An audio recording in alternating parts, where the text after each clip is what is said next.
Marilah kawan berbuat kebaikan. Marilah kawan berbanyak ibadah. Lakukan, amalkan niat baikmu, bantu temanmu dan sesamamu. Lakukan dengan senang hati. Hapuskan, jauhkan niat burukmu pada temanmu dan sesamamu. Sayangi orang tuamu.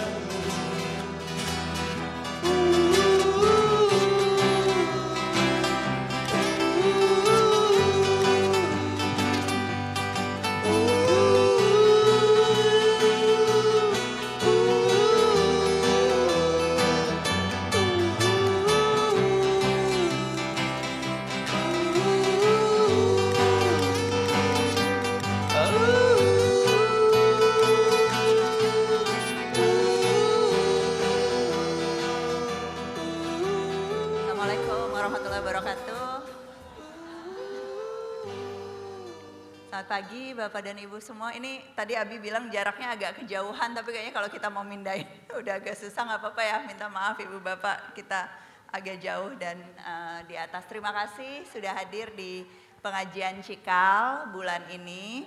Senang bisa ngisi bulan ini sama Abi Quraisy Shihab juga. Dan temanya sebetulnya tema yang cukup umum, tentang peran ayah dan ibu dalam pengasuhan. Kita akan bicara soal apa tuntunan Al-Quran mengenai keterlibatan ayah dan ibu dalam pengasuhan anak, bagaimana menumbuhkan karakter dan akhlak mulia pada anak-anak kita, dan tentunya nanti juga ada kesempatan tanya jawab. Jadi kalau ada yang udah punya catatan-catatan yang ingin didiskusikan, nanti ada waktunya. Kita mulai sekarang ya Abi, kita mulai tepat waktu, menghargai Bapak dan Ibu juga yang sudah hadir sesuai jadwal. Abi akan mulai dulu dengan uraiannya, nanti kita bisa rangkum sama-sama dan kemudian akan ada kesempatan untuk kita diskusikan lebih lanjut apa yang disampaikan beliau. Silakan Abi. Baik, bismillahirrahmanirrahim. Alhamdulillah, wassalatu wassalamu ala rasulillah wa ala alihi wa ashabihi wa man wala. Senang bertemu dengan Cikal Surabaya. Iya, baru pertama kali loh Abi ke Cikal Surabaya.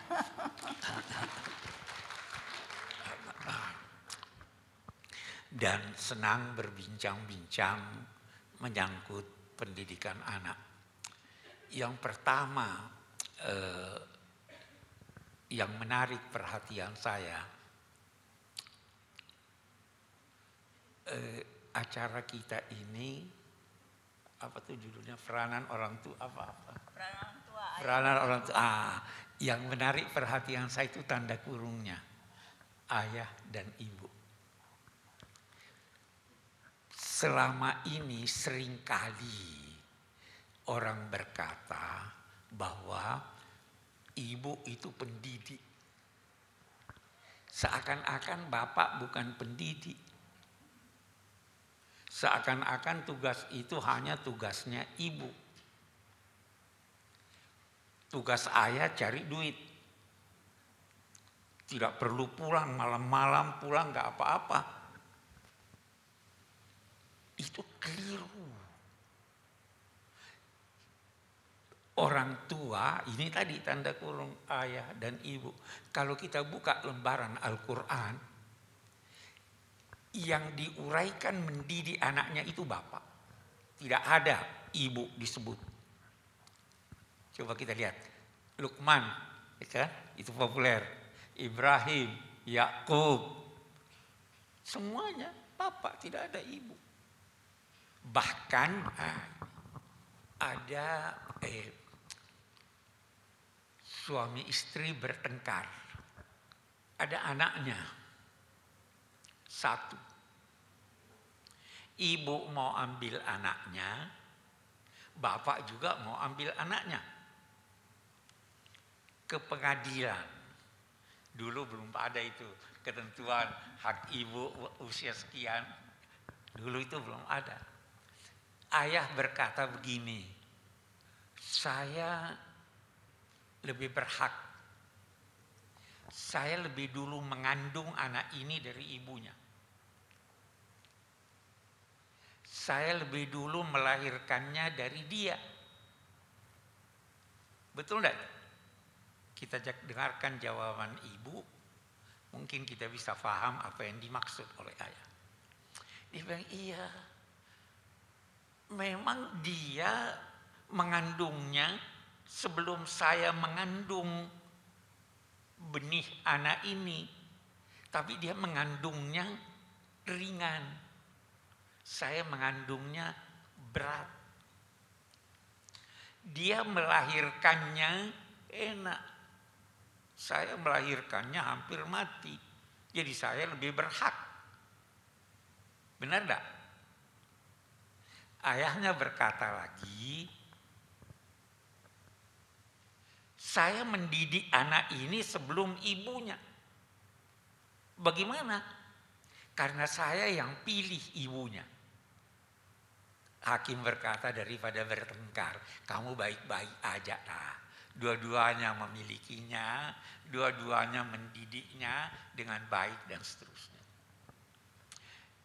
Apa yang saya ingin katakan, jangan pernah seorang ayah merasa tidak bertanggung jawab dalam pendidikan anaknya. Jangan hanya menganggap bahwa dia bertanggung jawab untuk menyiapkan kebutuhan materi anaknya. Nah, harus ada kerjasama. Dalam konteks kerjasama itulah harus pandai-pandai bekerja sama demi kepentingan anak. Nah, ini kita mau lihat sekarang bagaimana bentuk kerjasamanya itu antara lain. Boleh jadi, saya pernah baca ada yang berkata begini, bapak yang kalau tegas bapak, kalau kasih sayang ibu. Saya kira tidak. Saya tuh mengalami ibu saya lebih tegas dari ayah saya. Atau jadi pembagian ini tidak benar. Yang benar, kalau ibu tegas, jangan bapak ikut tegas lagi. Diam aja. Supaya anak punya sandaran. Kalau bapak yang tegas, ibu jangan tambah-tambah lagi. Kerjasamanya dalam bentuk itu. Sehingga anak ada tempatnya untuk mengadu, ada tempatnya untuk kembali. Ini salah satu bentuk kerjasama itu. Yang kedua, yang penting dalam konteks pendidikan anak adalah fahami anak itu. Anak kita itu beda-beda. Fahami dia. Fahami kecenderungannya. Dan satu hal, ada dua hal yang paling tidak dua hal yang anak-anak itu sama. Yang pertama, suka mencontoh. Dia suka contoh. Yang kedua, suka bertanya. Jangan sekali-kali abaikan pertanyaan anak. Walaupun harus diakui bahwa menjawab pertanyaan anak itu jauh lebih susah daripada menjawab pertanyaan orang tua. Nah, di sinilah kita harus belajar. Di sinilah kita harus memperhatikan. Saya mau beri contoh. Dalam konteks mengajar ini. Kita mau memperkenalkan Tuhan pada anak. Misalnya, ya kan, cara tidak langsung manfaatkan sifat ingin tahu ini, manfaatkan sifat ingin mencontoh itu. Salah satu yang diajarkan juga adalah sering-sering sebut nama Tuhan. Masya Allah, Subhanallah, ini. Anak lantas akan dia Atau dulu kalau orang masa saya, ibu saya itu sering menyanyikan lagu-lagu. Kita Allah, dia lihat salat. Oh apa ini? Oh sembah. Siapa sih Allah? Dia akan tanya, siapa Allah? Kita tidak bisa jelaskan sama dia Allah itu begini, begini, begini. Bawa dia ke kebun. Bawa dia lihat itu apa? Lihat ini kebun, ini tumbuhan. Tadinya tidak ada nih. Kenapa dia bisa tumbuh sebentar lagi ini? Itu cara mendekatkan pada anak. Kalau sholat, oh ini dia sholat. Siapa itu? Jadi kita gunakan, kita manfaatkan keinginan tahu anak dengan merangsangnya untuk bertanya. Kita manfaatkan itu dengan menampakkan hal-hal yang menjadikan dia tergugah untuk itu. Nah, tapi ada hal yang terpenting dari semua yang penting, yaitu ada sabda Nabi, rahimallahu imra'an a'ana waladahu ala birrihi. Allah merahmati orang tua yang membantu anaknya untuk berbakti. Bagaimana caranya membantu anak untuk berbakti? Dia katakan, dia tidak membebaninya dengan beban yang memberatkannya. Dia tidak melecehkannya. Tidak membebani dengan beban yang berat. Jangan lantas tugaskan dia dengan tugas-tugas yang memberatkannya. Jangan berkata sering, kamu harus ranking 1. Katakan pada dia, kamu harus belajar bersungguh-sungguh. Jangan tuntut dari dia. Kalau dia belajar bersungguh-sungguh, insya Allah dia lulus walaupun tidak ini. Jangan lecehkan dia, dasar bodoh, dasar ini. Itu merusak hatinya. Dan itu sejak dini. Kalau saya kembali ke sumber-sumber agama, bagaimana sikap kasar orang tua itu mempengaruhi jiwa anak yang bisa dibawanya sampai dewasa. Satu ibu bawa anaknya kepada Nabi. Nabi, sini anakmu. Digendong oleh Nabi, anaknya pipis. Orang tua lantas merenggut anak itu. Sini. Kata Nabi, hei, jangan renggut. Ini pakaian saya dibersihkan oleh air. Tapi jiwa anak kamu apa yang membersihkannya? Itu dia bisa bawa sampai dia dewasa. Dia akan minder. Jadi hardik pun tidak boleh. Itu bukan. Nah, dasar dari pendidikan itu adalah kasih sayang. Kata Anas bin Malik, saya 10 tahun dengan Nabi, tidak pernah sekalipun dia berkata pada saya, cis, buruk. Kasih sayang. Kalau salah diberitahu pelan-pelan. Baru lakukan kesepakatan dengan dia. Kalau dia melanggar, jangan hardik, tapi boleh tegas. Kamu lakukan ini, itu tidak boleh. Jangan pukul anak. Tidak benar. Boleh jadi dulu kita dipukul, sekarang anak sekarang sudah beda dengan anak dulu. Anak sekarang ada yang lebih pandai dari orang tuanya, ada enggak? Banyak. Jadi hindari pemukulan. Itu ada hadis, kalau 7 tahun suruh 10 tahun dipukul. Itu hadis oleh banyak ulama dikatakan hadis yang lemah. Semakin menjauh dia. Tapi itu. Nah, dari sini perlunya keteladanan. Anak itu lebih banyak meniru daripada mendengar. Nah, apalagi jangan lecehkan dia. Karena itu dalam dalam agama ada yang dinamai hak Tuhan, hak manusia. Hak manusia ini ada hak bapak, ada hak ibu, ada enggak hak anak? Ada haknya anak. Salah satu haknya didik dia dengan baik. Itu di dalam literatur agama ada dikatakan bahwa ada orang tua yang sudah mau masuk surga, anaknya karena durhaka mau dicebloskan ke neraka. Terus anak itu berkata, Tuhan, saya minta keadilan. Itu ayah saya tidak didik saya, ibu saya tidak didik saya. Cebloskan juga. Ada haknya anak. Itu sebabnya kalau kita lebih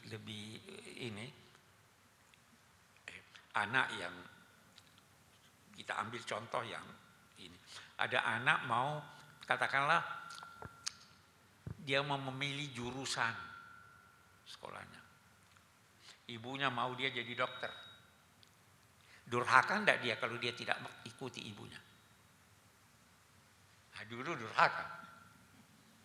Tidak. Kita meningkat lagi. Ada anak mencintai seseorang. Bapaknya mau kawinkan dia dengan orang lain. Boleh enggak dia nolak? Ragu-ragu bilang boleh. Ragu-ragu soalnya gini Bi, kalau sebagai anak mungkin jawabannya langsung cepet boleh, tapi sekarang mikir anaknya masing-masing. Kalau ada yang nggak cocok nggak berani. Nah, inilah hak anak. Inilah hak anak. Boleh. Itu ada apa namanya? Ada riwayatnya itu. Satu orang datang kepada Sayyidah Aisyah, ayah saya mau kawinkan saya dengan anak paman saya. Saya tidak senang sama dia. Bagaimana ini? Kata Sayyidah Aisyah, tunggu nanti Nabi datang terangkan. Nabi berkata, kenapa? Dia bilang, iya ya saya mau paksa saya. Tidak ada paksaan dalam hal ini. Jadi itu hak anak. Dan hak anak itu bukan saja sejak dia lahir. Sejak dia dalam perut ibu sudah punya hak. Karena sangat mempengaruhi anak itu, keadaannya dalam perut ibu sudah mempengaruhi dia. Itu kalau kita bahas lagi agama, kita baca waktu Adam mau diciptakan Tuhan memberitahu malaikat, saya akan menciptakan manusia. Ya kan itu kita baca. Itu apa gunanya Tuhan beritahu itu saya akan menciptakan manusia kepada malaikat? Pelajaran buat kita. Kata seorang ulama besar, siapa namanya, bukunya Tahrir wa Tanwir. Siapa namanya? Ibn Ashur. Dia bilang, Tuhan mau ajar kita. Kalau mau melakukan sesuatu, mantapkan dulu niat kamu untuk kebaikan apa yang kamu lakukan.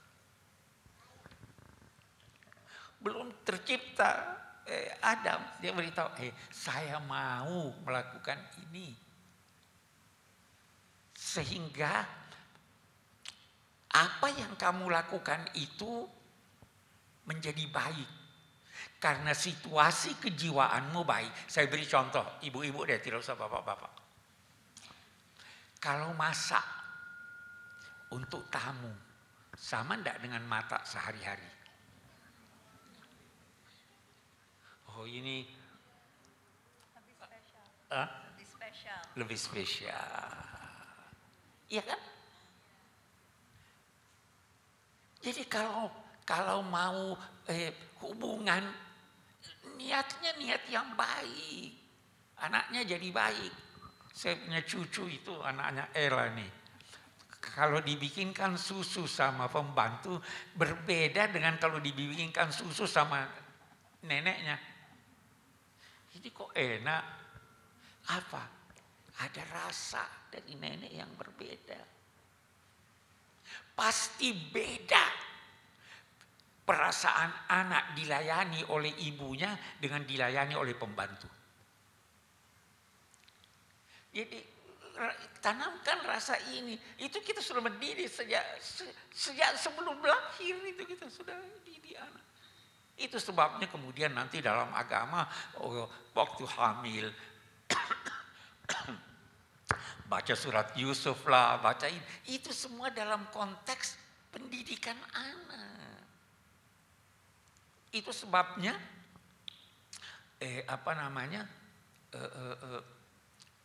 hubungan yang tidak sah mempengaruhi anak. Jadi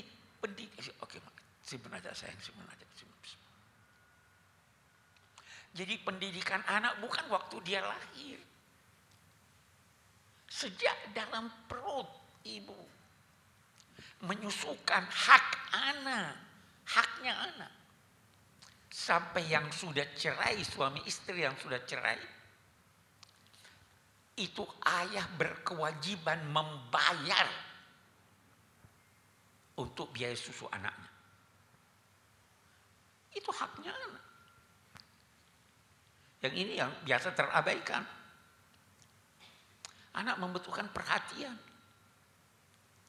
Itu yang Ibu Mega kritik itu. Iya kan? Nanti itu kritiknya Ibu Mega. Ibu-ibu ke pengajian tidak didik anaknya, ya boleh jadi tidak sebesar itu. Tapi kenyataannya bahwa sekian banyak ibu yang mengabaikan pendidikan anaknya untuk hal-hal yang tidak terlalu penting. Bapak sejak semula sejak semula terkadang melepaskan tangan ibu. Kerjanya pagi keluar, ya kan? Pulang malam tidak ketemu anak. Itu salah. Bapak punya tanggung jawab. Jangan sejak awal saya bilang justru bagus ini. Sejak awal ayah bukan hanya bertugas memberikan biaya hidup untuk anak. Dia harus memberkati antar anak, ajak anak ngobrol. Apa kesulitanmu, apa inimu. Itu dasar-dasar pendidikan. Menyusukan anak, mengajar sabar anak, menyusukan itu kan. Itu jangan setiap dia nangis udah kasih susu.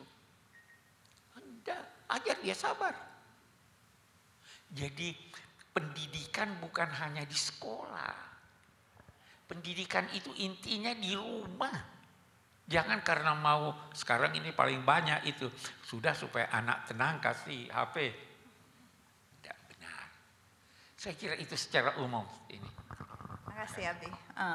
Pengantarnya cukup komprehensif. Tadi banyak yang disampaikan Abi, Ibu dan Bapak. Jadi yang pertama tentu yang perlu kita garis bawahi betapa dalam Islam pengasuhan anak itu melibatkan kedua orang tua gitu ya. Bahkan ya tadi dalam status yang sudah bercerai pun itu nggak berarti kewajiban ayah berhenti kalaupun anak diasuh oleh ibu. Dan saya rasa ini poin yang amat sangat penting karena seringkali mungkin tanpa disadari kita di rumah masing-masing ada semacam pembagian tugas gitu ya, bahwa ya ibu-ibu yang lebih domestik, ngasuh anak gitu, sementara bapak-bapak mungkin fungsinya lebih sosial untuk memenuhi kebutuhan ekonomi dan sebagainya. Walaupun kalau di Cikal, kalau Ella perhatiin sih sebetulnya keterlibatan ayah tuh cukup tinggi. Kita lihat betul kayak ya misalnya pengajian ini walaupun jumlahnya nggak sebanding sama ibu-ibu, tapi bapak-bapak lumayan yang hadir dalam three-way conference pada saat assembly dan sebagainya. Tetapi lagi-lagi kehadiran yang disampaikan Abi tadi bukan hanya soal kehadiran di momen-momen spesial gitu ya, momen-momen khusus, tapi justru kehadiran dalam kehidupan sehari-hari yang betul-betul mengobservasi anak, berkomunikasi dengan anak. Nah ini mungkin jadi catatan buat kita masing-masing, apalagi kalau kita bicara soal kuantitas waktu ya Ibu dan Bapak, yang memang seringkali jadi kendala untuk kita, sehingga mungkin jumlah waktu yang sebetulnya dibutuhkan oleh anak itu tidak semuanya bisa terpenuhi oleh kedua orang tuanya. Nah yang kedua tadi yang juga sangat menarik dan mungkin juga baru buat kita, bahwa beberapa hadis yang populer itu selain doif juga sebetulnya secara esensi itu sama sekali tidak sejalan dengan ajaran Islam yang menekankan pada pendidikan dengan penuh kasih sayang.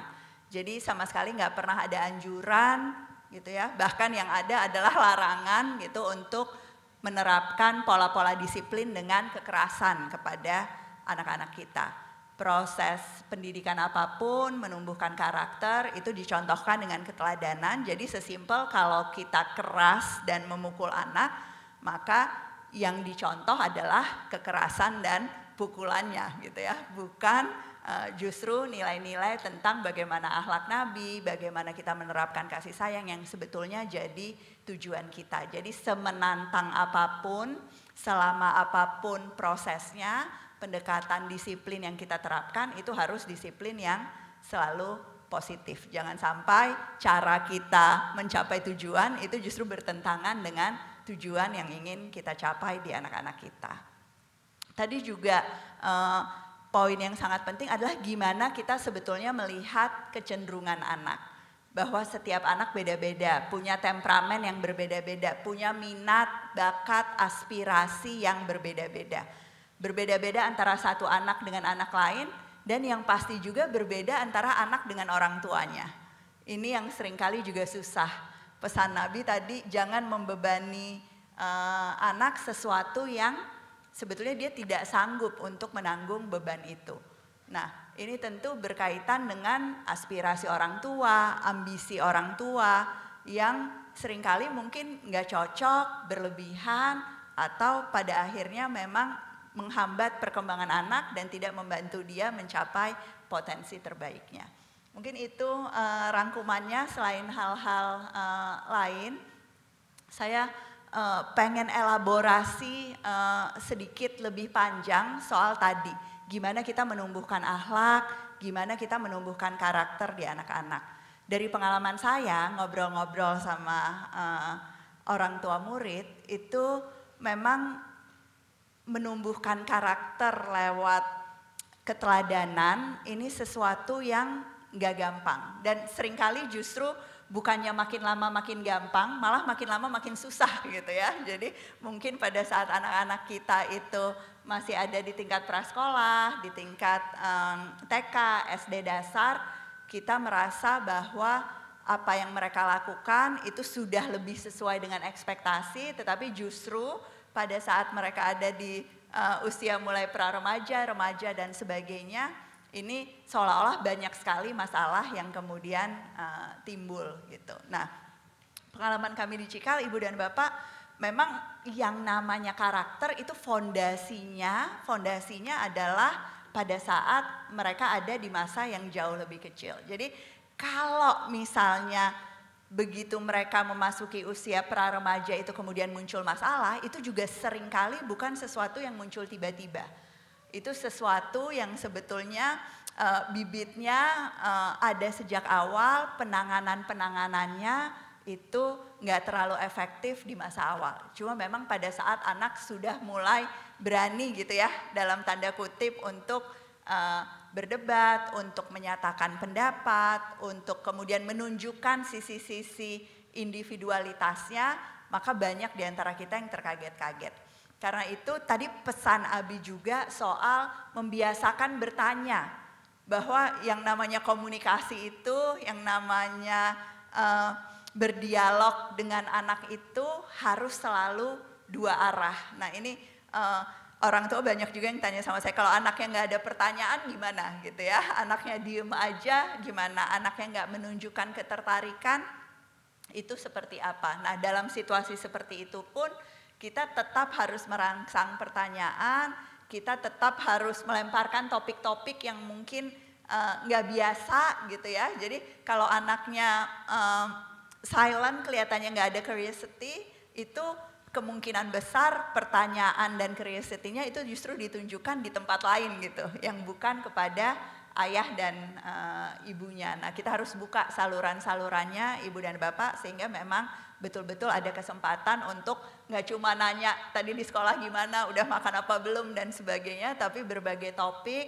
yang berkaitan dengan keislaman, yang berkaitan dengan tantangan-tantangan untuk punya karakter dan akhlak yang baik, itu jadi bagian dari percakapan sehari-hari di rumah kita masing-masing. Dan mudah-mudahan tujuannya pengajian ini juga itu Abi untuk mulai semakin membiasakan di lingkungan Cikal bahwa pendidikan agama itu tentu bukan hanya sekedar anak kita ada pelajaran agama atau enggak berapa jam seminggu di sekolah masing-masing, tetapi betul-betul saling mengisi antara apa yang dicontohkan di rumah, apa yang dipercakapkan di rumah, dengan apa yang juga kita tumbuhkan, kita biasakan, dan kita diskusikan di kelas-kelas di Cikal. Mungkin itu dulu Ibu dan Bapak, saya yakin pasti udah ada paling tidak beberapa yang punya pertanyaan atau mau berbagi pengalaman atau kesulitan-kesulitan, tantangan-tantangan yang dihadapi di rumah. Udah ada? Silahkan. 1 di situ, 2, Ibu yang baju ungu, 3 ya. Ini dulu, nanti kita buka giliran selanjutnya. Ada mic nggak Pak? Ada. Assalamualaikum warahmatullahi wabarakatuh. Waalaikumsalam. Terima kasih Bu Ella kesempatannya. Saya Dita, orang tua dari anak usia 3 mau 4 tahun di kelas pre-K. Di keseharian saya itu sering saya menemui di mana kakek dan nenek itu bertindak sebagai pahlawan untuk anak-anak. Sedangkan kita dan pasangan kita tuh sedang membangun nih, oh ya kebetulan saya baru new parent, anak saya baru satu. Kita lagi proses membangun nih, oke kita berdua punya kesepakatan dan kita akan begini di rumah. Tapi ketika ada kasus di mana anak menemui hal yang tidak dia inginkan, misalnya dia mau apa dan tidak terwujud, dia akan lari ke kakek neneknya gitu. Yang biasanya kakek neneknya itu akan mengabulkan apa yang dia inginkan gitu. Dan ketika kita membahas pun kakek neneknya tuh akan berdalih, udah nggak apa-apa, cuman beli mainan doang gitu. Mama tuh nggak tega lihatnya nangis seperti itu. Nah, pertanyaan saya, bagaimana cara kita membangun kesepakatan ini dengan orang tua kita, dalam hal ini adalah kakek dan nenek kita, supaya tujuan dari ayah dan ibu kita dan pasangan tadi sebagai madrasah pertama untuk anak-anak itu bisa berjalan dengan mulus ke depannya gitu. Terima kasih. Assalamualaikum warahmatullahi wabarakatuh. Waalaikumsalam warahmatullahi wabarakatuh. Makasih Ibu. Pertanyaannya penting dan banyak yang mengalami ya. Mari kita berikan pada kakek dulu. Jadi ada yang dilarang dan sebagainya. Ada nenek juga, ibu saya juga hadir. Mungkin bisa ngasih tanggapan juga soal ini nanti. Abi dulu Bi. Jadi biasa atau secara umum ada bahasan siapa yang lebih dicintai, anak atau cucu? Siapa yang lebih dicintai, anak atau cucu? Jawabannya cucu. Kenapa? Cucu itu sudah merupakan kelanjutan kedua dari kakek dan nenek. Kalau anak baru kelanjutan pertama. Jadi yang kedua, anak itu sudah biasa menjengkelkan bapak dan ibu. Kalau cucu, walaupun memecahkan TV, tidak dimarahi. Benar tak? Nah, jadi dari satu sisi, ibu harus paham ini. Anak biasa minta pada ibunya dan bapaknya sesuatu yang boleh jadi uang untuk membelikan itu sudah dimaksudkan untuk tujuan tertentu. Kalau kakek punya duit, keinginannya sudah tidak ada. Keinginannya lari pada cucu. Jadi jangan halangi kakek. Jangan halangi. Lakukan kompromi. Ya kan? Lakukan kompromi. Kita beli sama-sama. Mau beli apa ini? Oh enggak, beli ini, beli buku, beli ini. Tapi saya tidak setuju dilarang kakek untuk. Saya kira. Mama ada tambahan, Mam? Enggak. Oke, iya. Tadi yang Abi sampaikan sebetulnya poin yang amat sangat penting. Jadi intensinya kakek nenek kan sebetulnya cinta ya, Ibu dan Bapak. Intensinya tuh cinta, tapi kita juga selalu bilang bahwa cinta itu perlu diekspresikan dalam bentuk yang baik gitu ya. Cinta yang ditunjukkan untuk kemudian memang ya mendorong anak-anak ini kemudian punya kebiasaan-kebiasaan yang baik, punya disiplin dan sebagainya. Nah, kalau dari pengalaman pribadi dan juga pengamatan terhadap apa yang terjadi, sebetulnya seringkali memang pertama empatinya kita kepada kebutuhan kakek nenek untuk mengekspresikan cinta itu juga seringkali nggak kita komunikasikan. Jadi kita nggak bilang, iya sih paham bahwa papa sama mama sayang banget gitu ya sama adik dan sebagainya. Jadi cenderung bentuk komunikasi yang kita tunjukkan tuh langsung yang kayak kenapa sih gitu.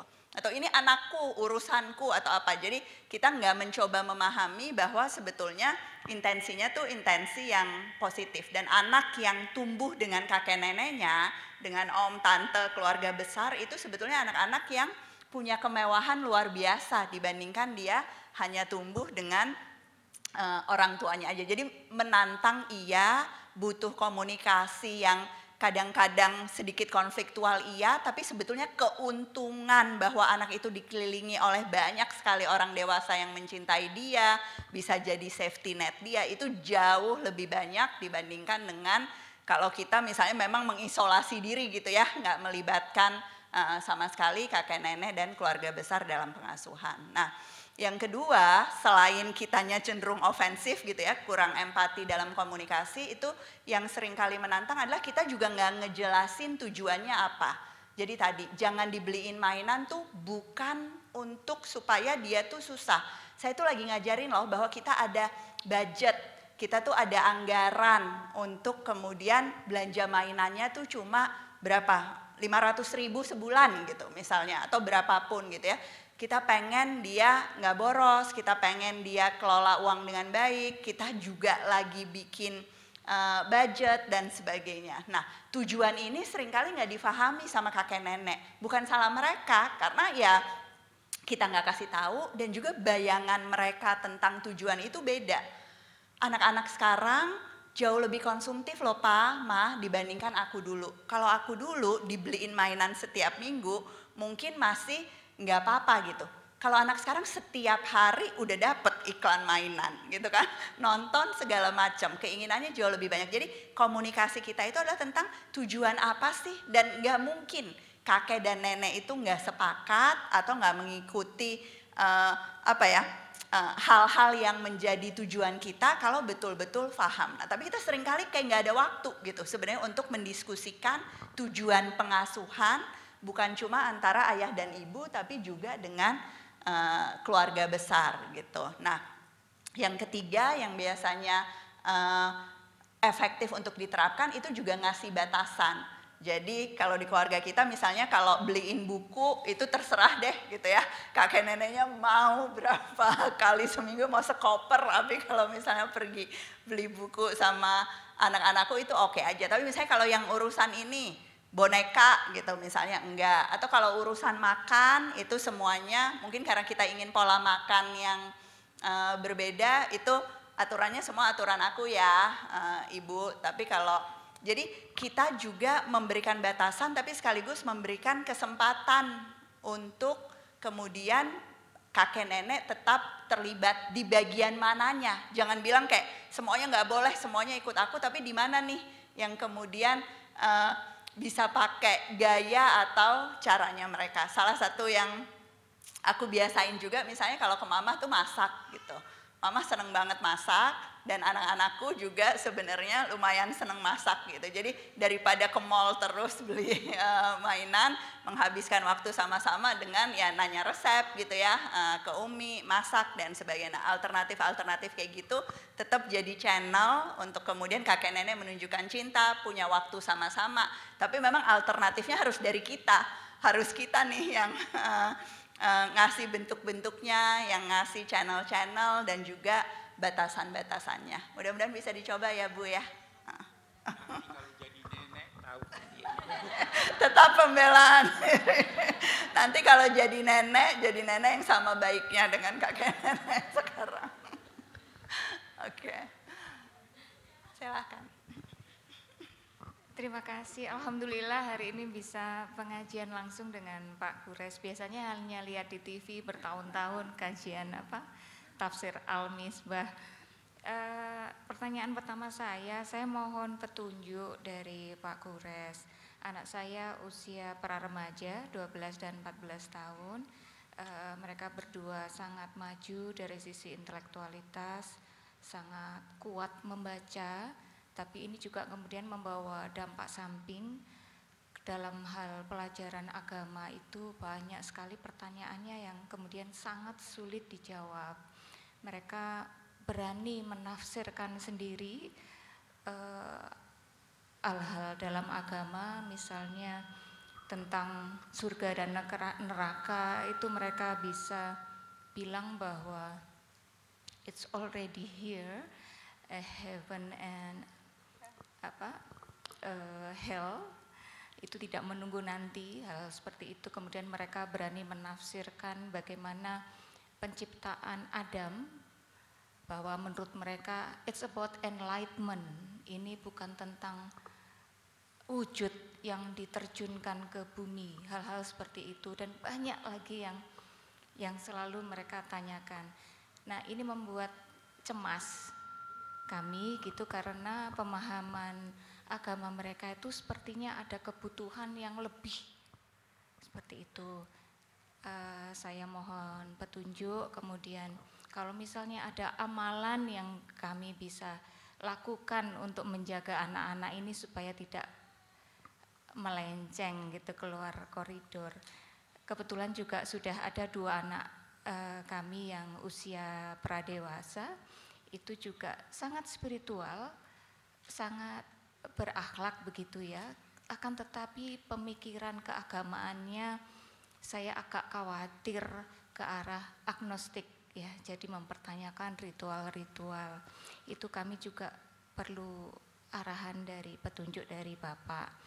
Kemudian apakah ada tafsir Al-Misbah dalam bahasa Inggris? Karena anak-anak sudah kesulitan membaca bahasa Indonesia. Kemudian untuk Bu Ella, apakah bisa diselenggarakan satu kajian agama untuk anak-anak yang mempunyai kebutuhan seperti anak saya? Saya tahu beberapa putra-putri teman-teman di Cikal juga ada yang seperti itu, perkembangan pemikiran dalam agama. Jadi sudah sangat curious dan membutuhkan pendekatan yang lebih filosofis seperti itu. Terima kasih. Terima kasih, Bu. Iya, saya kira problema yang Ibu sampaikan itu dialami oleh banyak orang dewasa ini. Persoalannya yang mempengaruhi kita itu ada 2 yang paling utama. Yang pertama lingkungan, yang kedua bacaan. Karena itu pilihkan lingkungan yang baik. Hindarkan dia dari lingkungan yang buruk. Upayakan dia mempunyai teman-teman yang baik. Saya mau beri contoh, saya sering tunjukkan tentang lingkungan ini. Sekian banyak orang, katakanlah pergi haji, sholatnya ya bolong-bolong. Tapi waktu sampai di Mekah, itu sholatnya rajin, sholat subuhnya sebelum subuh sudah ke masjid. Kenapa itu? Lingkungan. Ya kan? Jadi sangat mempengaruhi lingkungan. Bacaan juga begitu. Apa yang dia baca? Kalau dia baca buku-buku agama yang sifatnya ekstrim, dia akan jadi ekstrim. Dia baca buku-buku yang mengajarkan sekularisme, yang mengajarkan komunisme, yang mengajarkan ini, dia terpengaruh oleh itu. Jadi itu 2. Tapi Ada yang ketiga, yang tidak kurang pentingnya, doa. Saya tidak mau berkata amalan, doa. Ya kan? Itu ada doa-doa itu apa namanya? Salah satu doa yang kalau saya ditanya apa yang dibaca, yang diajarkan oleh guru saya, oleh orang tua saya itu, apa itu, Rabbi auzi'ni an ashkura ni'mataka allati an'amta alayya wa ala walidayya wa an a'mala salihan tardah wa aslih li fi dzurriyyati inni tubtu ilaika wa inni muslim. Ya Allah, anugerahi saya kemampuan untuk mensyukuri nikmat-Mu yang telah Engkau anugerahkan kepadaku dan kepada kedua orang tuaku, dan jadikanlah kebajikan itu mengalir ke anak cucuku. Itu sudah 3.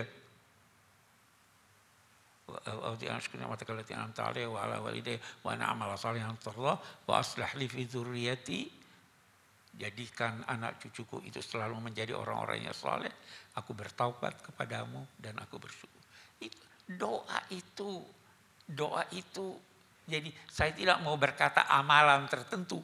Tapi kalau doa dengan sendirinya kita akan berusaha untuk itu. Itu yang ini. Kalau tidak, Bu, 3 hal ini saya kira itu ini. Carikan buku yang baik. Temani dia. Lihat itu buku apa yang kamu baca. Karena itu nanti Ella bisa banyak bercerita tentang bahayanya HP itu. Bahayanya TV. Itu semua yang menggiring kita ke sana. Saya kira itu. Elaborasi sedikit tadi, bacaan dan lingkungan gitu ya. Yang menantang buat kita sekarang memang anak kita ada di lingkungan seperti apapun, itu kita kadang nggak tahu ya Bu. Kalau lingkungannya nyata, teman-teman sekelasnya gitu ya, tetangga, sepupu dan sebagainya itu kelihatan. Tapi banyak banget anak-anak kita yang sebetulnya lingkungannya di dunia maya itu jauh lebih buruk daripada lingkungannya di dunia nyata. Dia follow akun seperti apa, yang jadi idolanya di dunia maya itu orang-orang seperti apa. Dan itu pun kadang-kadang ya nggak dari akun utamanya gitu ya. Anak yang ada di sosial media sekarang semuanya punya tuh Instagram akun kedua atau ketiga. Kalau ada yang belum tahu akun kedua dan ketiga anaknya, boleh ditanya nanti pada saat pulang ke rumah masing-masing. Karena itu lingkungan yang buat generasi sekarang, itu lingkungan yang jauh lebih berpengaruh dibanding dengan lingkungan yang ada di dunia nyata. Dan ini udah nggak bisa dilawan. Dalam arti mereka memang sudah hadir di sosial media. Kalau kita bicara anak 13 tahun lagi-lagi ya, yang memang sudah eligible untuk ada di situ. Nah cuma memang kadang-kadang kepedulian kita untuk kemudian ngecek lingkungannya dia yang ada di situ seperti apa aja media yang dikonsumsi, itu belum ada di sense of urgency yang cukup tinggi. Nah, saya mau garis bawahi dulu sebelum ngelanjutin ngejawab pertanyaan Ibu tadi. Buat yang di bawah 13 tahun, itu kita asumsinya anak-anak Ibu dan Bapak tidak punya akun sosial media apapun. Dan WhatsApp termasuk sosial media. Jadi kalau ada murid di Cikal Surabaya yang diberikan oleh orang tuanya gadget, akun sosial media sebelum usia 13 tahun, buru-buru saya mau menyatakan lagi bahwa itu melanggar aturan dan kesepakatan di Cikal. Nggak ada satupun anak di usia di bawah 13 tahun yang siap secara sosial, emosional, kognitif untuk bisa ada di sosial media dengan kondisi sosial media kita sekarang. Terlalu menantang, terlalu banyak lingkungan buruk, terlalu banyak contoh jelek, terlalu banyak pesan-pesan yang didominasi oleh kepentingan-kepentingan politik, kepentingan-kepentingan ideologi, kepentingan-kepentingan ekonomi yang amat sangat berbahaya. Sebetulnya bukan cuma untuk yang di bawah 13 tahun, bahkan untuk kita, saya udah 40 tahun lebih, kadang-kadang masih susah banget ngebedain pesan-pesan itu seperti apa. Jadi kalau ada orang yang nanya yang kayak gimana caranya supaya anak saya umur di bawah 13 tahun bisa punya pemahaman Islam yang baik, bisa punya karakter yang baik, maka pertanyaan pertama yang harus kita tanyakan ke diri sendiri, dia tuh ada di lingkungan seperti apa dan bacaan seperti apa.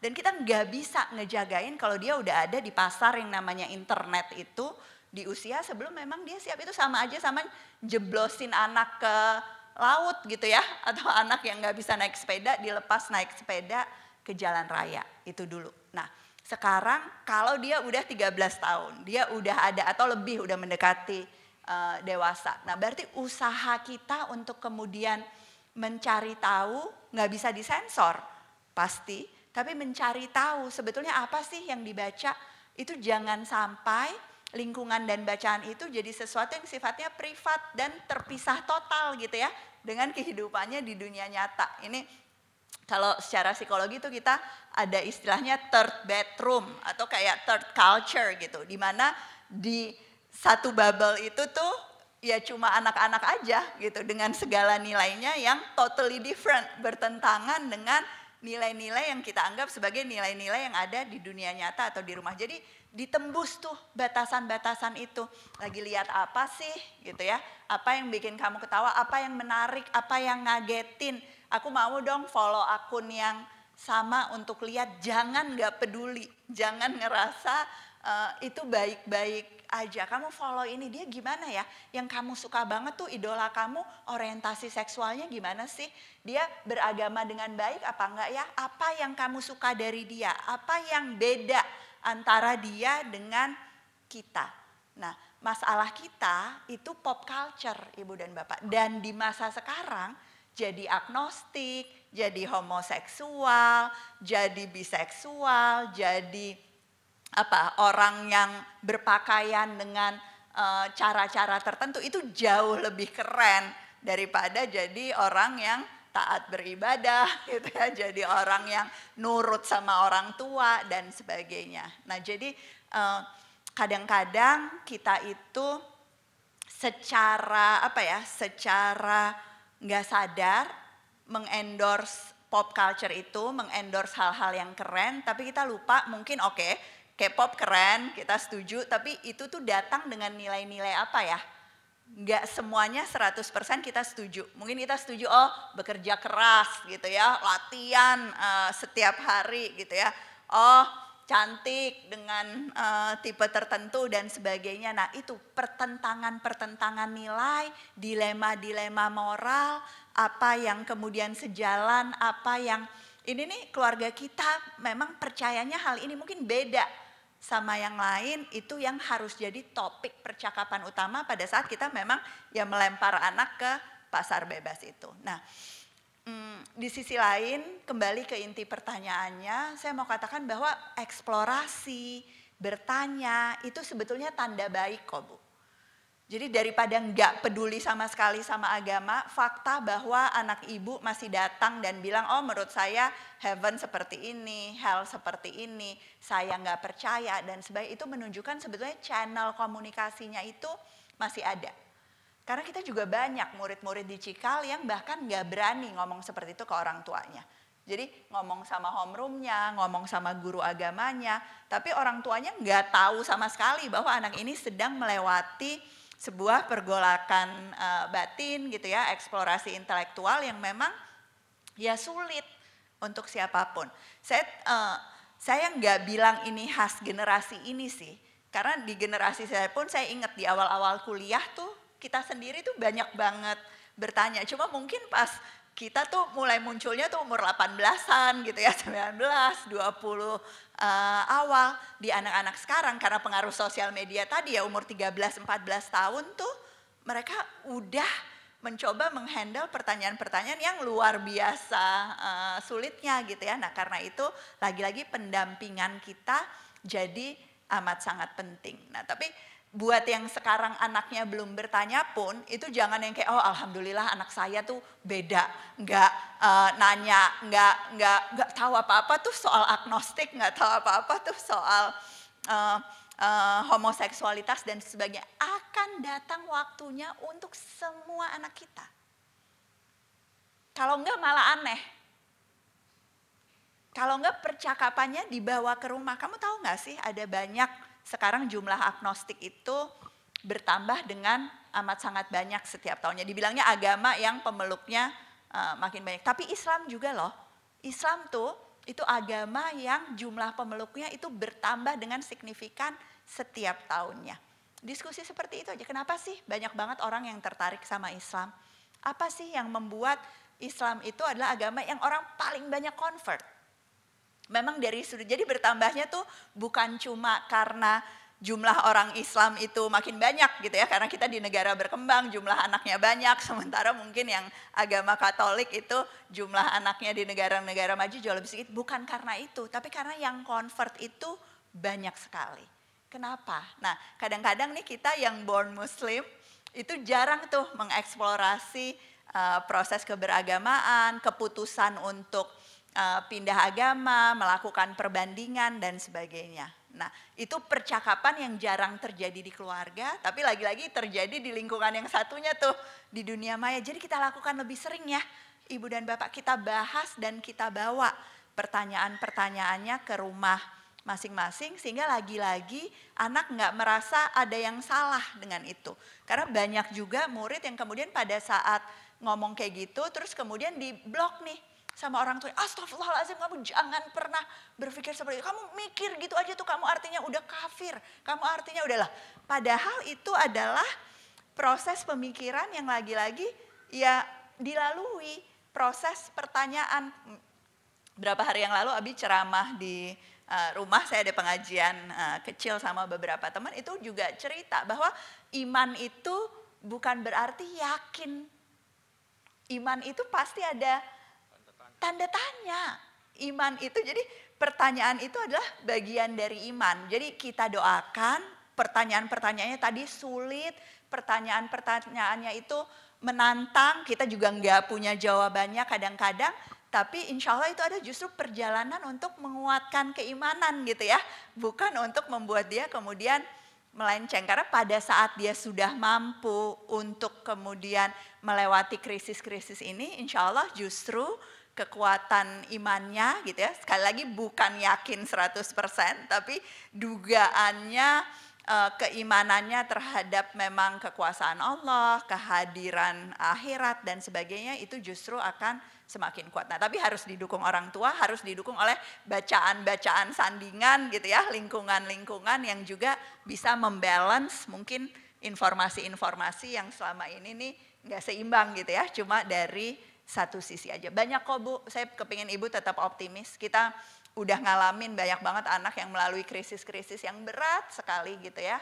Dan kemudian ya come out of the struggle dan jadi muslim yang sangat baik. Yang penting jangan ditinggal gitu. Jangan kita ketakutan, jangan kita memisahkan diri, tapi justru kita dampingi terus bahkan di situasi-situasi yang sulit ini.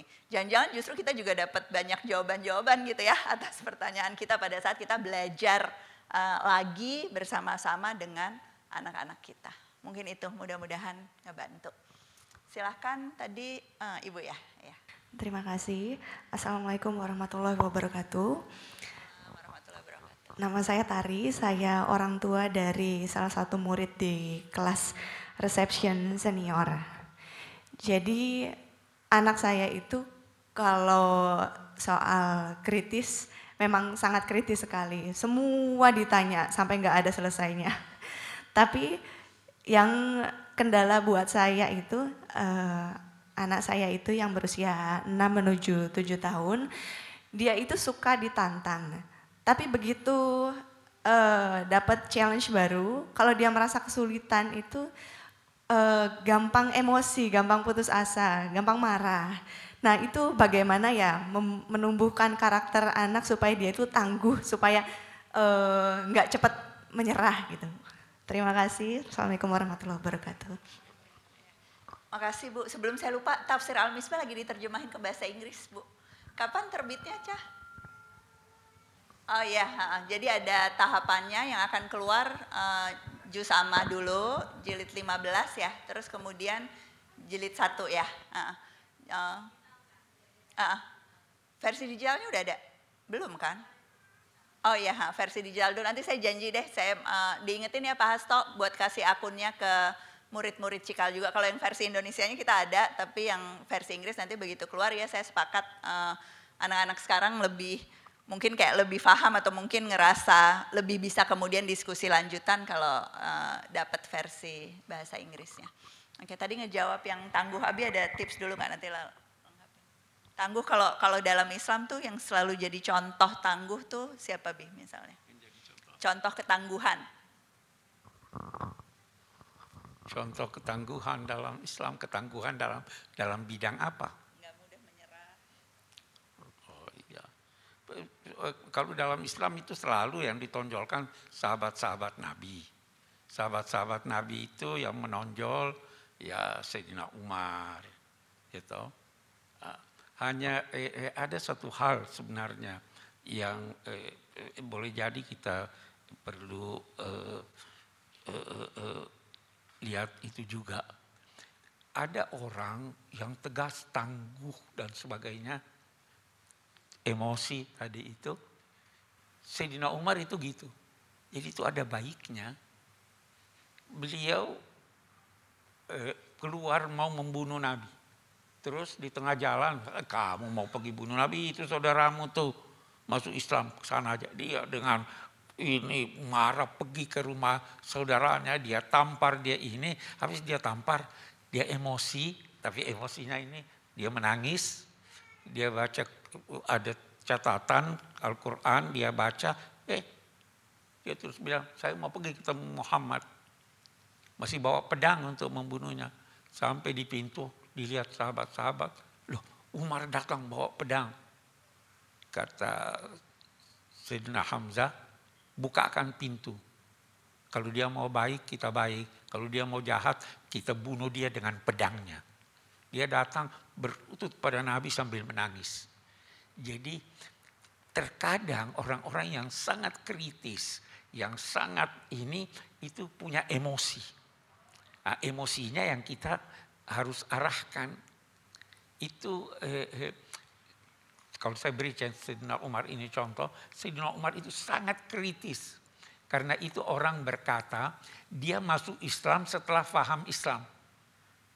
Sayyidina Abu Bakar, baru dia cinta Nabi. Kalau Sayyidina Abu Bakar, dia cinta Nabi dulu, baru dia masuk Islam. Jadi emosi terkadang kita butuhkan, bukan hanya terkadang, kita membutuhkan emosi. Tetapi kita harus arahkan emosi itu ke arah yang positif. Nah, kalau dia marah, biarkan saja dia marah. Boleh jadi karena semangatnya menggebu-gebu untuk mempertahankan pendapatnya. Ya kan begitu. Nah, disinilah perlunya diskusi yang tenang. Tapi jangan lantas tinggalkan dia. Oke deh, tenang dulu. Mari kita diskusi, mari kita ini. Carikan jalan. Dan tidak harus kita menjawab pertanyaannya, tapi kita bisa berkata, mari kita cari orang yang lebih paham untuk kita dapatkan jawaban ini. Tidak harus jawaban itu diberikan pada saat itu juga. Saya kira demikian yang saya bisa paparkan. Aku tambahin dikit. Kalau kita ngomong anak tangguh itu tuh atau dia mudah menyerah, itu saya selalu biasanya coba lihat dalam hal apa gitu ya. Jadi orang tuh bisa punya komitmen, bisa melewati kesulitan itu pada saat targetnya itu sesuatu yang dimiliki oleh dia. Jadi tadi misalnya dia kritis banget terhadap sesuatu, itu juga pasti ada topik-topik tertentu gitu ya, ada bidang-bidang tertentu yang kemudian sebetulnya dia kayak banyak banget nanya soal itu gitu. Tapi di dalam hal lain belum tentu. Nah, jadi cara kita membangun ketangguhan itu pun itu harus di sesuatu yang sebetulnya memang anak sudah punya motivasi internal untuk kemudian bisa tangguh, bisa bertahan, bisa nggak mudah menyerah di situ. Nah, seringkali orang tua yang menemukan bahwa anaknya ini ternyata nggak tangguh, mudah menyerah dan sebagainya, itu isunya tuh bukan anaknya nggak tangguh atau enggak, tetapi lebih ke bidang di mana kita ingin mereka menunjukkan ketangguhan atau apa, itu sebetulnya bukan sesuatu yang penting atau relevan buat dia.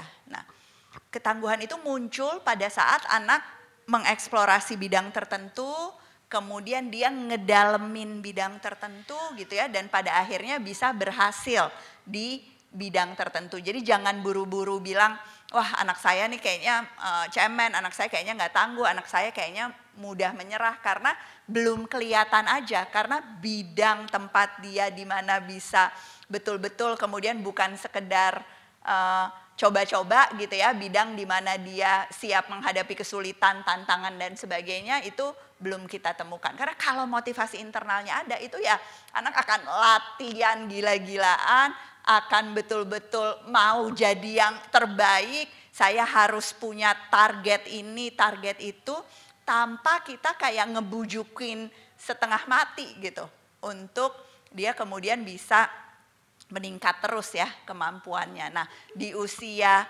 sekarang masih preschool, ibu itu sebetulnya memang adalah usia di mana anak tuh masih mengeksplorasi banyak hal.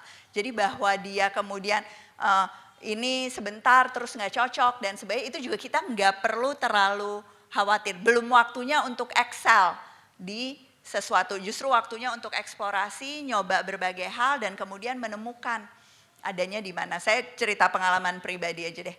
Anak saya tuh nyoba berbagai olahraga sebelum akhirnya dia kayak menemukan bahwa dia tuh paling seneng renang.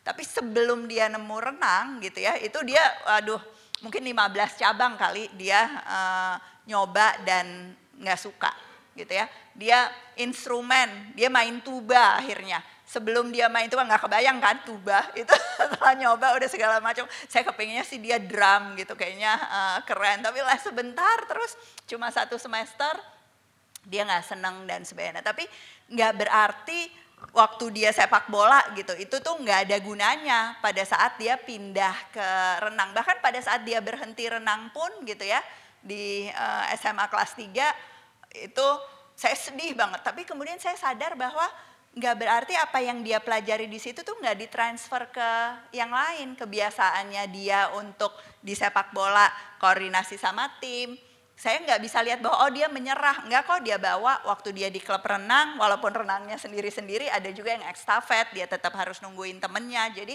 kesetiakawanannya itu tetap ke bawah. Waktu dia main tuba, konsistensi latihannya dan sebagainya itu pun dia bawa dari pengalaman-pengalaman sebelumnya. Jadi jangan khawatir bahwa memang ada usia eksplorasi, ada usia-usia pendalaman, dan kalau dia menemukan satu aja bidang di mana dia sebetulnya bisa mengatasi kesulitan-kesulitan, itu pun sudah cukup gitu ya untuk modalnya, untuk kemudian bisa punya profesi, punya keahlian, mencapai mastery di bidang apapun yang nantinya jadi hal utamanya dia. Dibandingin memang ya ada hal-hal lain yang ya cuma hobi aja gitu ya, cuma pinggiran aja dan gak harus juga sampai ke level tertentu. Kira-kira itu ngelengkapin jawaban Abi soal emosi tadi. Assalamualaikum warahmatullahi wabarakatuh. Alhamdulillah saya bisa ketemu Pak Kures. Ini pertama kali ketemu langsung dengan Pak Kures. Jadi saya orang tua dari anak saya yang sudah kelas 11. Jadi mulai kelas 3 sampai kelas 11 ini sekolah digital. Jadi yang ingin saya sampaikan adalah dalam rangka menanamkan nilai-nilai kebaikan atau nilai-nilai agama, seringkali orang tua dihadapkan kepada perbedaan. Artinya di sisi lain anak menganggap nilai-nilai kebaikan menurut orang tua itu adalah sebuah beban. Sedangkan dari sisi pendidikan itu kita harus sepakat dengan anak. Nah, di sini sepertinya ada sesuatu yang dilema.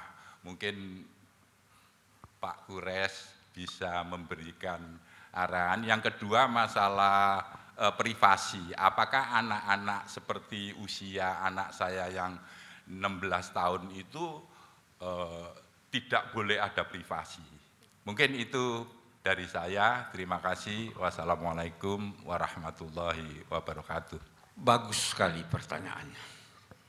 Kita sepakat nilai-nilai hendaknya kita ajarkan, kita tularkan pada anak-anak. Saya ambil satu contoh, Pak. Nilai menghormati orang tua. Ya kan ini nilai. Menghormati guru. Kita harus. Nilai ini dalam penerapannya bisa berbeda antara satu waktu dengan waktu yang lain. Saya beri Bapak contoh, saya di Pusat Studi Al-Quran, pesantren Pak, terima santri-santri dari ini. Itu santri-santri, kalau saya lewat, dia terus tunduk-tunduk begini. Jangan begitu. Hormat saja, biasa. Saya merasa bahwa penghormatan cara lama itu sudah harus beda dengan sekarang. Dulu, saya juga di pesantren Pak dulu. Apa yang dikatakan guru pasti benar, tidak boleh bantah. Sekarang gimana? Tidak hormat kalau bantah. Jadi orang tua harus paham. Ketika menularkan nilai itu harus paham kondisi budaya kita dan sebagainya. Sebagian besar atau sebagian kita ingin menerapkan nilai-nilai yang sama, anak juga mau hormat, ini juga mau hormat, tetapi masih sistem lama. Itu kita gagal, Pak. Ya toh, jadi saya kira di situ, dan itu banyak sekali. Salah satu contoh tadi, mau dikawinin, terima aja. Ya, tidak. Ya kan, itu nilai. Kita tetap hormat sama dia.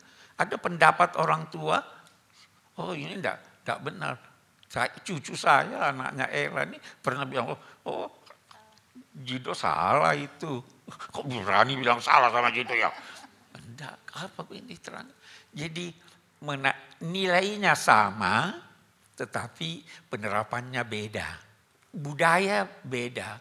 Budaya kita di Indonesia beda dengan budaya orang Barat, beda dengan ini. Tapi itu nilainya sama. Orang Barat bicara anaknya begini dengan orang tuanya, tidak ada problem. Kalau kita problem itu. Karena walaupun nilai sama, tetapi penerapannya. Saya kira itu satu hal yang privacy, perlu ada privacy untuk jangan buka surat anak, jangan baca dia punya ini.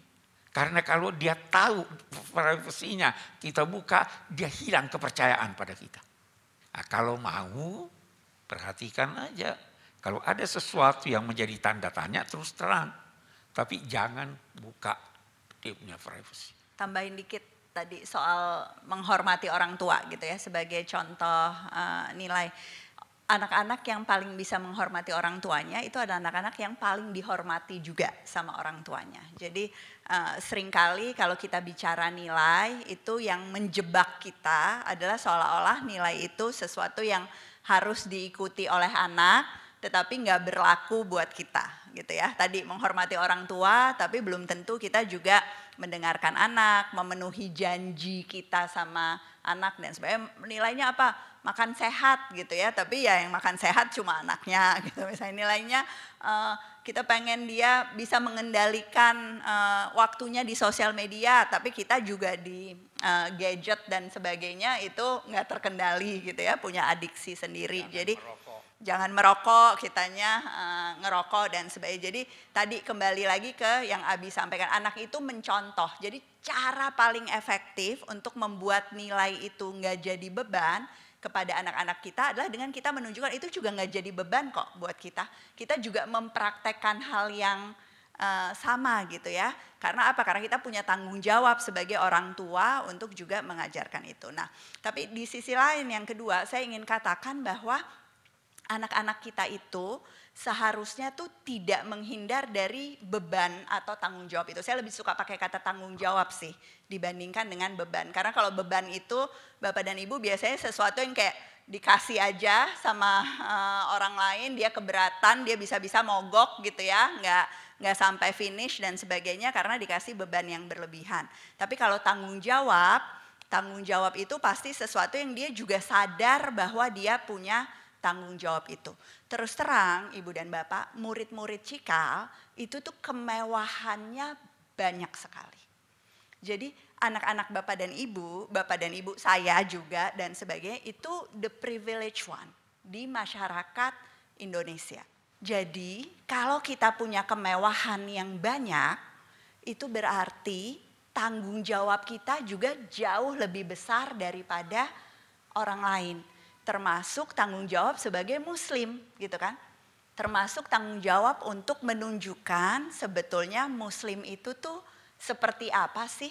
Dan itu salah satu yang sering banget kita ulang-ulang juga di kelas, di pelajaran-pelajaran agama. Dan kita butuh Bapak dan Ibu yang juga mendorong itu. Karena dibandingkan dengan muslim lain di Indonesia, anak-anak Bapak dan Ibu itu juga punya kemewahan yang jauh lebih besar.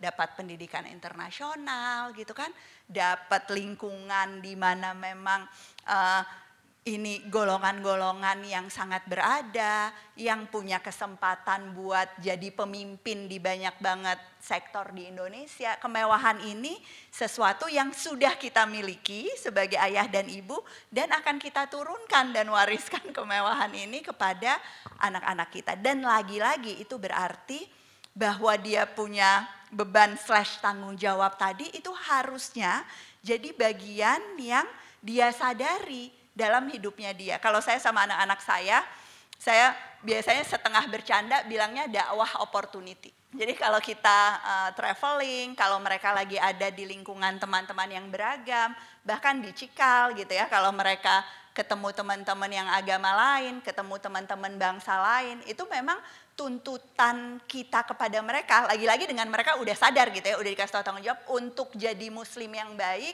itu justru jauh lebih tinggi dibandingkan dengan orang lain, dibandingkan dengan orang Islam yang lain. Sesederhana nggak nyebrang sembarangan, nggak buang sampah sembarangan, ngasih tip yang proper gitu ya kalau kita ke tempat tertentu, sholat tepat waktu apa dan sebagainya. Saya bilangnya sama anak selalu dakwah opportunity. Kamu tuh punya kesempatan untuk nunjukin ke orang-orang lain, nunjukin ke dunia yang namanya nilai-nilai Islam tuh seperti apa sih gitu. Dan itu harus kamu lakukan, itu bagian dari tanggung jawab kamu. Sama harus belajar yang rajin, harus jadi muslim yang baik dan sebagainya. Nah, mungkin saran saya percakapan-percakapan seperti ini juga perlu lebih banyak ada gitu ya di keluarga. Tadi Abi udah ingetin misalnya lebih sering nyebut nama Allah di keluarga kita, tapi lebih sering juga menyebut soal identitas kita sebagai muslim. Kenapa sih kita ngelakuin ini? Karena kita orang Islam, mami malu kalau yang lain juga pada nyebrang sembarangan gitu di Melbourne kemarin kita habis datang anak saya wisuda. Enggak, ya ampun mami orang Islam, nanti malah kalau ketahuan orang jadinya label ke seolah-olah emang tuh mereka tuh kayak nggak tahu. Nah jadi kalau itu jadi bagian dari percakapan kita sehari-hari, lama-lama karakter itu akan nempel gitu ya. Karena identitas itu bahwa ya identitas saya, nama saya Ella, saya orang Indonesia, saya orang Islam, saya orang yang punya kemewahan dan punya tanggung jawab lebih. Itu mudah-mudahan bisa secara konsisten kita bicarakan, kita contohkan gitu ya. Sehingga kemudian mereka nggak nganggap itu sebagai sesuatu yang membebani, tapi sebagai sesuatu yang kayak yes, ini kesempatan saya untuk kemudian bisa kontribusi, bisa giving back, bisa lagi-lagi jadi teladan buat lingkungan. Soal privacy tadi setuju sama Abi, dasarnya kepercayaan, tapi juga bukan privacy yang nggak sesuai sama tahap perkembangannya. Jadi tadi balik lagi, kalau 16 tahun udah boleh passwordnya buat sosial medianya dia, kita nggak tahu nggak apa-apa gitu. Nah tapi sebelum itu, sebelum umur 16 tahun, yang namanya PIN handphone, password sosmed dan sebagainya itu ya dia nggak punya privacy di situ karena memang kita masih butuh untuk mendampingi dia di situ. Jadi privacy itu hak, tapi lagi-lagi ada tanggung jawabnya dan dia dapat hak-hak tertentu seiring dengan tahap perkembangannya. Jadi jangan juga kecepatan ngasih privacy cuma karena kita nggak bisa ngasih batasan gitu ya. ke anak kita sendiri gitu. Nah tapi secara umum 16 tahun ke atas itu dengan fondasi-fondasi yang sudah diberikan sebelumnya itu hak anak atas privacy memang akan makin lama makin besar gitu ya, termasuk tapi kalau balik lagi ke situasi Cikal, kita biasanya tuh memang tetap treat sampai 18 tahun sebagai anak gitu ya Bapak dan Ibu. Jadi kalau ada informasi-informasi yang memang esensial dan sebagainya itu kita pasti akan tetap langsung hubungin orang tuanya. Walaupun kalau di level SMA itu kita juga ada sih beberapa kasus di mana anak kemudian kenapa kok diceritain ke orang tuaku, ini privacy aku dalam setting counseling di sekolah dan sebagainya. Tapi kalau di saya psikolog yang praktek, kalau di ruang praktek itu 16 tahun ke atas biasanya udah ada confidentiality, tapi kalau di ruang sekolah itu kita selalu nganggapnya hubungan utama kita tetap sama orang tua, jadi ya semua akses informasi itu sebetulnya kita tetap kasih ke orang tuanya, jadi tetap aja 16 belum dewasa gitu. Kalau ditanya umur berapa dewasa, kalau secara undang-undang 18 tahun, tapi secara psikologis saya sebetulnya ngelihatnya anak sekarang 21 tahun sih Bapak dan Ibu. 21 tahun baru betul-betul dia tuh mateng gitu rata-rata. Malah ada yang 24 tahun gitu baru benar-benar mateng gitu. Jadi peran Anda sebagai orang tua tuh akan tetap penting gitu ya, akan keterlibatannya tetap perlu tinggi setidak-tidaknya sampai dia lulus kuliah sih kalau yang generasi ini kira-kira gitu.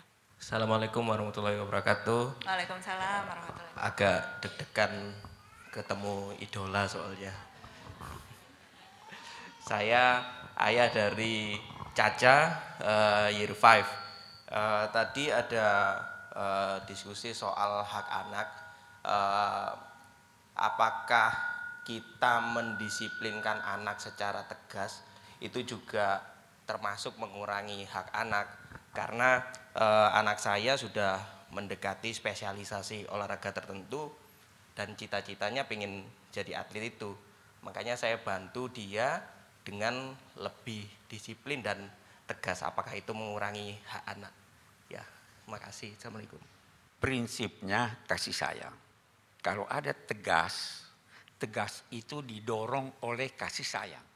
Jadi kita tegas, tapi ingat tegas bukan didorong oleh kebencian, bukan didorong oleh kemarahan, tetapi didorong oleh kasih sayang. Itu. Jadi ketika menerapkan ketegasan itu, selalu yang kita harapkan bahwa itu disampaikan dalam konteks sayang pada anak. Sehingga tidak berlebihan. Tegas, saya boleh marah, tapi jangan tampar dong. Ya kan? Itu tegas. Tegas. Kamu bersalah. Kalau kamu ulangi lagi, ini konsekuensinya. Itu tegas. Tapi kalau dia salah, ya biarkannya lain kali jangan lagi gitu ya. Itu sudah, kalau sudah berapa kali masih terus begitu, itu sudah bukan tegas. Ya, jadi tegas tetapi dalam rangka kasih sayang.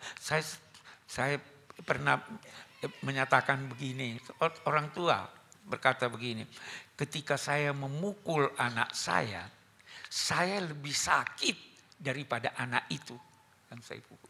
Karena dia sayang. Jadi itu yang kita maksud dengan ketegasan, saya kira.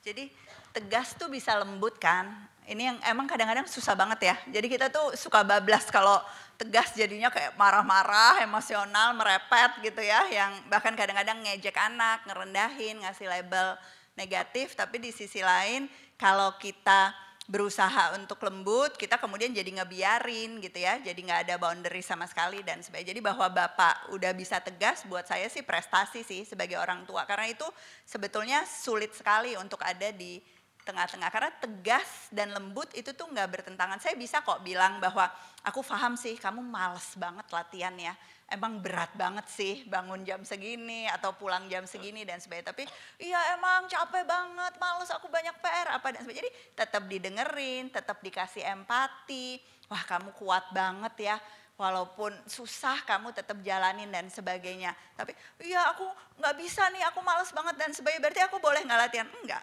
kamu tetap latihan gitu. Kita tegas bahwa tetap latihan, tetap dilakukan, tetap ikutin aturan, tetap konsisten sama jadwal. Tapi papa paham bahwa itu tuh susah, bahwa kamu sebenarnya males banget, bahwa jadi yang penting tuh anak difahami, bukan diturutin ibu dan bapak.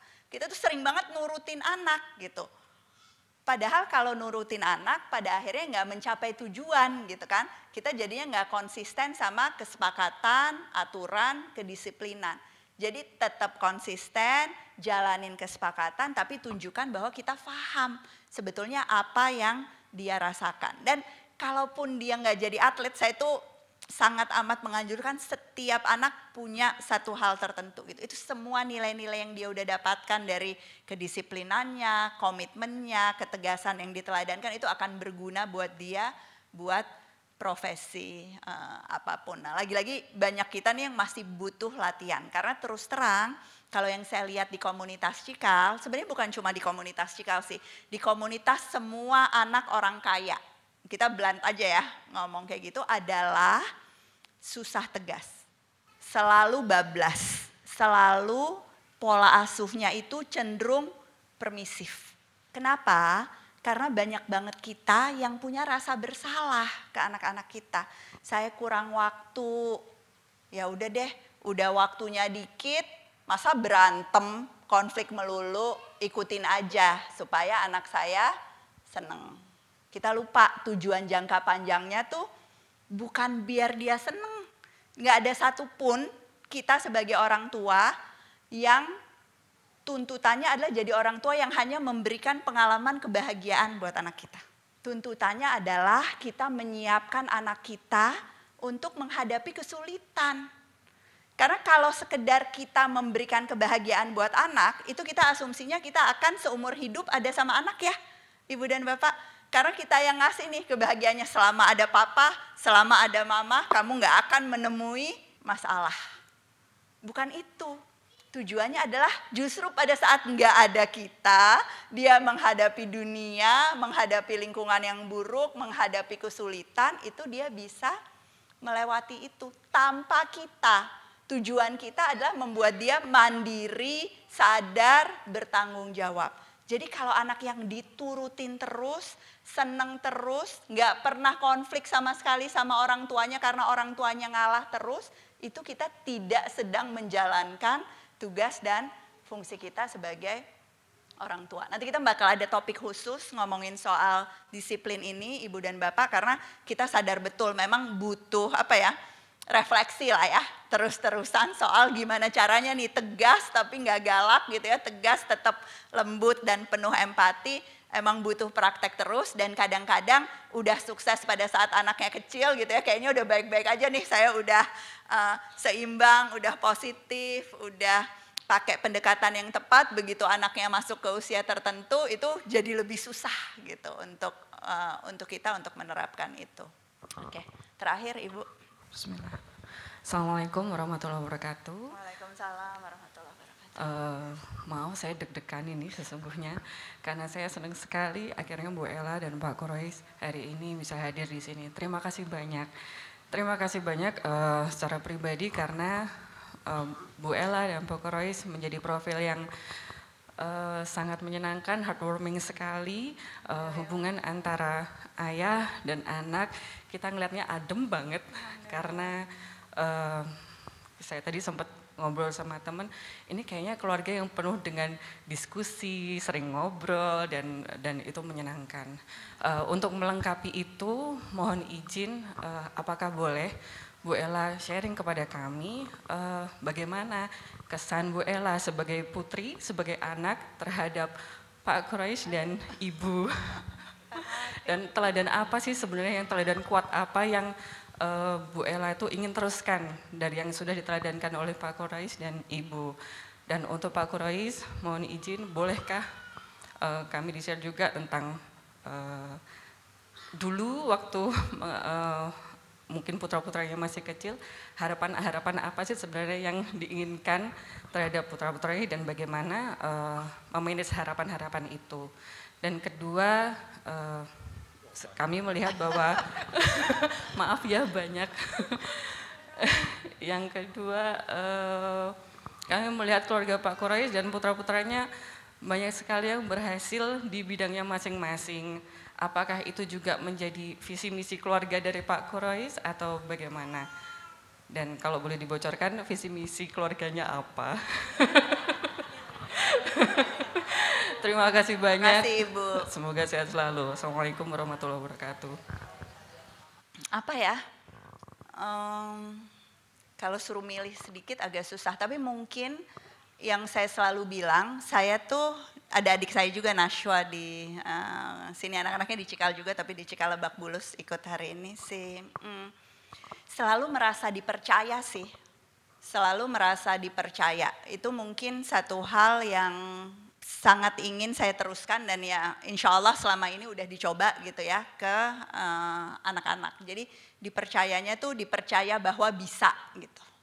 Bisa melakukan apa aja yang kita ingin lakukan gitu ya. Jadi sama sekali nggak pernah dapat label wah itu kesusahan buat kamu, itu nggak mungkin, itu salah, itu tindakan bodoh atau apa. Jadi aku ngelihatnya tuh modal kepercayaan itu yang membuat kita akhirnya jadi ya percaya sama diri kita sendiri juga gitu ya. Karena ya wah Abi sama Mama aja percaya, mereka udah punya lebih banyak pengalaman, mereka udah tahu lebih berbagai hal dan sebagainya. Jadi kalau aku dipercaya bisa, itu berarti pasti bisa gitu. Jadi cenderung sangat optimis lah menghadapi segala sesuatu. Dan kalau tim di Cikal juga udah tahu, aku punya julukan sama tim Cikal, aku tuh Yellowhead.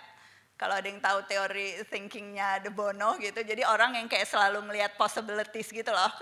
Kalau mulai project tertentu, mulai sesuatu itu, nah mikirnya tuh bukan yang kayak ini kira-kira bakal gagal di mana, tapi mikirnya selalu masa sih nggak bisa gitu, masa sih nggak ini, dan itu aku yakin karena ya pola pengasuhan yang selalu ngeliatin potensi kita, ngeliatin possibilities, selalu husnuzon gitu ya terhadap dukungan-dukungan. Nah yang kedua mungkin tadi nyambung sama berprasangka baik sama Tuhan, itu kayak Mama sama Abi tuh nunjukin banget kekuatan doa sih. Aku tuh sampai teman-teman sahabat-sahabatku tuh kadang-kadang masih suka senyum-senyum lihat aku kayak supaya nggak hujan aja tuh kita yang kayak Mam doain ya nggak hujan misalnya, atau maksudnya kayak bahkan dari hal-hal kecil sehari-hari gitu ya. Anak-anak saya juga sekarang kalau mau ujian atau apa ya belajar gitu ya, belajar dengan sangat keras, tapi kita selalu bilang ya kita doa malam-malam khusus, doanya lebih panjang dan sebagainya, karena itu punya prasangka baik sama Allah bahwa nggak mungkin gitu. Dulu anak-anakku nggak percaya sih Bu, kalau aku bilang susah banget Mam baca sholawat aja gitu misalnya, pasti digampangin. Gimana pas masih awal-awal tuh mereka kayak digampangin, gimana kalau aku lupa, aku nggak akan mungkin tiba-tiba ingat. Tapi makin kita bilang gitu ya soal kekuatan-kekuatan itu, mereka yang makin ya tadi aku udah lupa banget, aku udah blank, aku baca sholawat sekian kali, tiba-tiba aku ingat bahwa memang ada loh sesuatu di luar diri kita yang cara kerjanya kita nggak tahu gitu ya, ya bergantung sama Nabi Muhammad, sama Tuhan dan sebagainya, itu tuh bener-bener ngebantu kita. Dan lagi-lagi itu jadi nguatin, jadi nggak takut gitu, maksudnya kayak udah susah sih takut, dan itu yang bener-bener aku coba praktekin ke anak-anak juga bahwa ya ya kita mungkin nggak bisa ngebantu, tapi selalu ada yang sama-sama mereka dan ngebantu. Mungkin dua itu kali ya yang paling utama selain hal-hal lain. Aku beruntung sih, maksudnya aku selalu menganggap pola pengasuhan yang positif gitu ya, yang sangat Islami ini itu salah satu kemewahan yang aku miliki sampai sekarang gitu ya, bukan cuma pada saat masa kecil. Makasih ya Bu udah nanya. Kalau saya nggak ada cerita saya. Saya ingat orang tua saya, dia cerita ayahnya, saya cerita ayah saya. Dia hanya selalu berkata begini, jadilah orang yang berguna. Itu. Dia tidak tentukan kamu harus jadi ini, harus jadi ini, harus jadi ini. Nah, yang kedua, upayakan mewujudkan apa yang kamu inginkan. Jadi saya punya bidang yang beda dengan bidang yang lain. Saya berusaha untuk sukses waktu kuliah, itu setiap suratnya mengandung 3 nasihat. Setiap surat saya hafal itu. Yang pertama, jangan tinggalkan sholat. Itu. Yang kedua, bergaullah dengan orang-orang baik. Itu. Yang ketiga, jangan kembali ke Indonesia sebelum jadi dokter. Itu setiap surat. Jadi saya walaupun kembali itu kembali lagi ke sana. Kami semua begitu. Pak Alwi begitu, Pak Umar kakak saya begitu, ada adik saya Nizar begitu. Jadi yang penting berusaha jadi orang yang berguna. Berguna itu bisa macam-macam. Anaknya Najwa itu senang bola. Saya bilang jadi pemain bola profesional. Itu Muhammad Salah lebih hebat dari Kiai itu. Iya kan? Nah, tapi akhirnya dia ke Inggris, masuk di klub Chelsea, tapi akhirnya dia belajar di Inggris, sekarang dia sudah selesai dari Inggris tugas. Jadi orang yang berguna. Saya kira itu, dan doa orang tua. Saya kira doa orang tua, saya ingat ayah saya, ibu saya kalau marah tidak pernah maki. Dia selalu berdoa, Allah yahdi, semoga Allah memberi kamu petunjuk. Itu ada. Setelah marah. Jadi saya kira kembali lagi, kami ini percaya sekali doa. Percaya sekali doa, usaha ditambah doa, itulah kunci sukses. Saya kira. Terima kasih Abi. Terima kasih Ibu dan Bapak. Hari ini diskusinya menarik, banyak yang kita dapat dari Abi, banyak juga pelajaran-pelajaran yang kita dapat dari tadi pertanyaan-pertanyaan, pengalaman masing-masing orang tua dengan anak masing-masing, dan mudah-mudahan kebiasaan untuk terus berefleksi gitu ya, perjalanan kita sebagai orang tua seperti apa, tumbuh kembang anak-anak kita seperti apa, kemudian juga kebiasaan untuk saling berbagi, saling menguatkan di komunitas orang tua Cikal, dengan ada sebagian Bapak Ibu guru juga yang ikut hari ini, itu juga jadi budaya yang terus kita kuatkan di Cikal, karena nggak akan ada kita juga yang bisa sukses sebagai orang tua gitu ya sendirian, nggak akan ada juga nilai-nilai yang kita percaya itu yang bisa subur tanpa didukung oleh lingkungan yang juga kuat gitu ya, percaya pada nilai-nilai yang sama, menguatkan nilai-nilai yang sama. Insya Allah keputusan untuk belajar sama-sama gitu ya, anak-anaknya belajar sama-sama di Cikal, orang tuanya juga dapat wadah untuk terus belajar sama-sama di Cikal, itu jadi salah satu keputusan yang baik, yang membawa berkah untuk kehidupan keluarga ibu dan bapak, dan juga jadi jembatan dan fondasi yang penting banget untuk masa depan anak-anak kita sama-sama menuju tadi kesuksesan, karakter, akhlak islami sebagaimana yang digambarkan Abi. Makasih sekali lagi Abi. Biasanya kalau udah datang sekali, habis itu sering datang ya ke sini ya.